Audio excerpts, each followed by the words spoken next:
1, and action.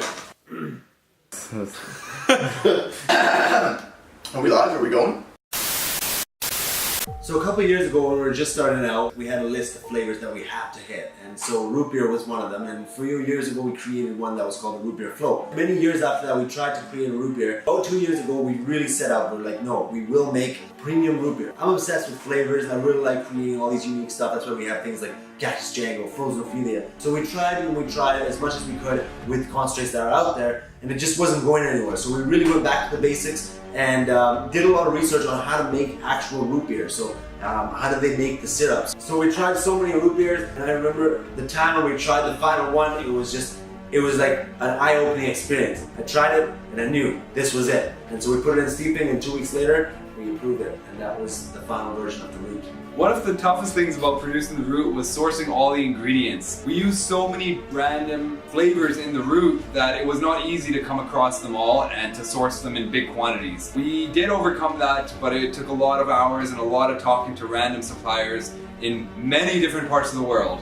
When it came to marketing the root, it was honestly way easier than we thought it would be because the flavor did all the work for us. When we released it, we started out initially with a pre-release, we priced it accordingly, and people paid the high price to get their hands on the flavor. Right away, we knew we had it. If people are gonna, sacrifice so much to get a taste of that flavor and they're gonna come back for more, we knew that when we released it. We just did the basic giveaways, and that started easing people into it. And going forward, we have so many great plans coming out. We got some POPs coming out, some more merchandise. But in the end of the day, the flavor was the selling point. Okay, I'm not a huge fan of the actual soda, but when it comes to the e-juice, man, it's so sweet and smooth. It's actually so good. I've been drinking with this flavor for more than a month. It's great, it's perfect. Yeah, I love it.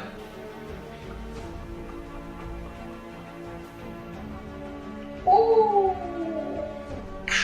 The other juices they didn't have the depth I was looking for. Yeah, we really wanted to create the depth, especially as someone who's such a connoisseur of that type of profile. It was awesome to see our final product. I really felt we hit it as well as we could. We got the levels of depth we were looking for, and it's awesome to sell because everyone knows it right off the bat.